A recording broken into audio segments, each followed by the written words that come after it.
Hi అండి, welcome to లతారాశ. మనం ఈరోజు బెల్లం గవ్వలు చేసుకుంటున్నామండి.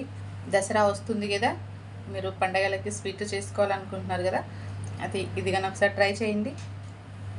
ప్రాసెస్ చూసేద్దాం. 2 కప్పులు మైదా పిండి తీసుకుంటున్నామండి.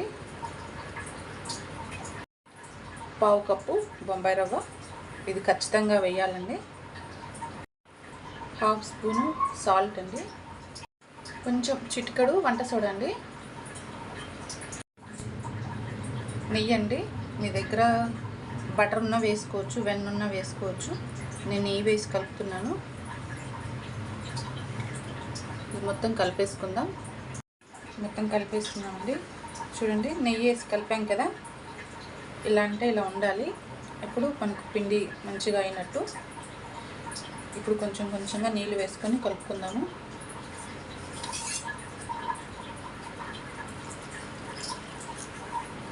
మన చపాతి ముద్దలాగా కలుపుకోవాలండి, సాఫ్ట్గా.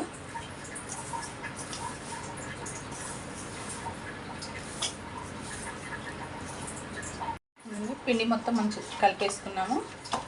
చూడండి, చపాతి పిండిలాగా ఉండాలి. మరింత సాఫ్ట్గా ఉండకూడదు, ప్లస్ మాది గట్టిగా ఉండకూడదండి, మీడియంగా ఉండాలి. ఇది ఒక 10 నిమిషాలు పక్కన పెట్టుకుందాము. ఇంత పెట్టేసుకొని ఆయిల్ హీట్ చేసుకుందామండి. ఈలోపు పిండిని చూద్దాం. పిండి చూడండి, సాఫ్ట్గా అయింది కదా. ఒకసారి కొంచెం అట్లా కలిపేసుకొని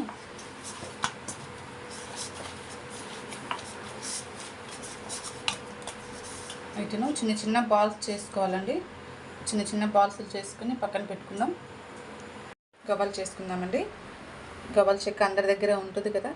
ఒకవేళ మీ దగ్గర కానీ లేకపోతే మనము డీప్ ఫ్రై చేసుకుంటాం కదా, స్టెయినర్ ఉంటుంది కదా, దీంతో అయినా చేసుకోవచ్చు.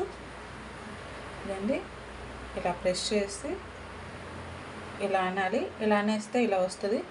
చూడండి, గవ్వలు చేసుకుందాం. ఇప్పుడు గవ్వలు చేద్దామండి. అంతే అండి, చాలా సింపుల్. కొంచెం ప్రెస్ చేయాలండి, అంతే.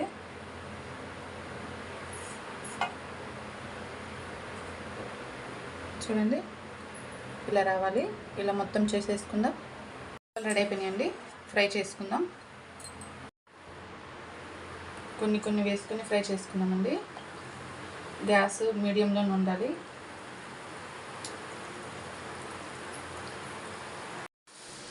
మీడియంలో పెట్టుకొని ఫ్రై చేసుకోవాలి. నిదానంగా, కొంచెం టైం పడుతుంది. గోల్డెన్ బ్రౌన్ కలర్ రావాలి.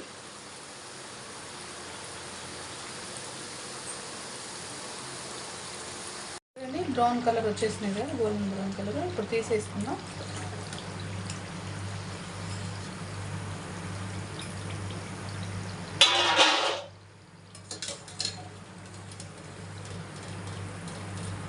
మిగతాయి కానీ ఇలాగే ఫ్రై చేసుకుందాం. ఇవి కానీ వేగిపోయినాయండి, మంచిగా బ్రౌన్ వచ్చేసినాయి. తీసేసుకుందాం. బెల్లం తీసుకుంటున్నానండి. ఇది 1.5 కప్పు బెల్లం అండి.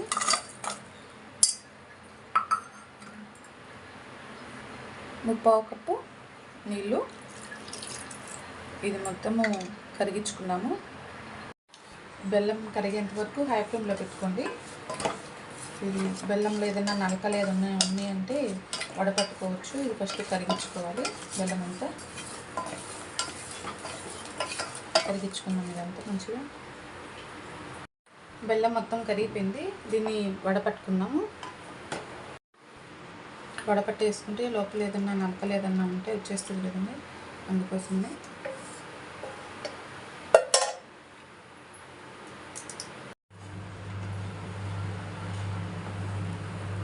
కలుపుకుంటూ ఉండాలి, దగ్గరే ఉండాలండి. పక్కకి వెళ్ళారు వదిలిపోతుంది పాకు.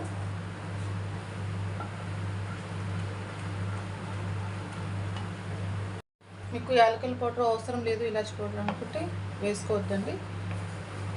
స్వీట్లో యాలకుల పౌడర్ ఉంటేనే ఫ్లేవర్ బాగుంటుంది కదా, టేస్ట్ కానీ బాగుంటుంది. అందుకని నేను కొంచెం వేసుకున్నాను. మీకు ఇష్టం లేదనుకుంటే వేసుకోవద్దు. పాకు రెడీ అయిపోయిందండి, చూద్దాము.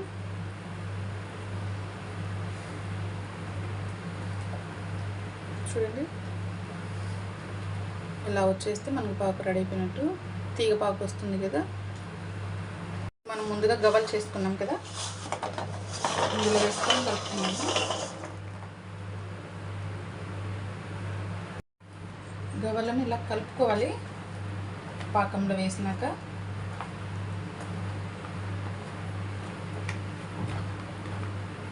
కలుపుకున్నాక ఒక 2 నిమిషాలు అలా వదిలేద్దామండి.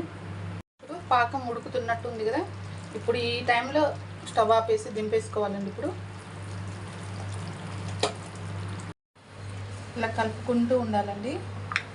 ఈ బెల్లం పాకం ఏదైతే ఉందో మొత్తం గవ్వలకు పట్టేయాలి. అప్పుడు బాగుంటుంది గవ్వలు. కానీ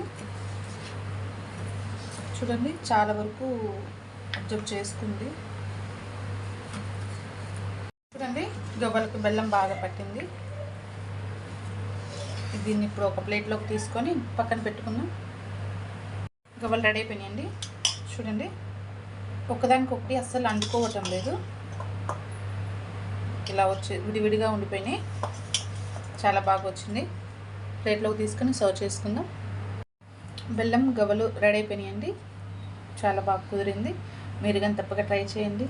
చూడండి, ఇలానే కానీ తునిగిపోతున్నాయి. చాలా క్రిస్పీగా బాగున్నాయి. మీరు కానీ తప్పక ట్రై చేయండి. లైక్ చేయండి, షేర్ చేయండి. ఇలాంటి మరిన్ని వంటల కోసం సబ్స్క్రైబ్ చేసుకోండి.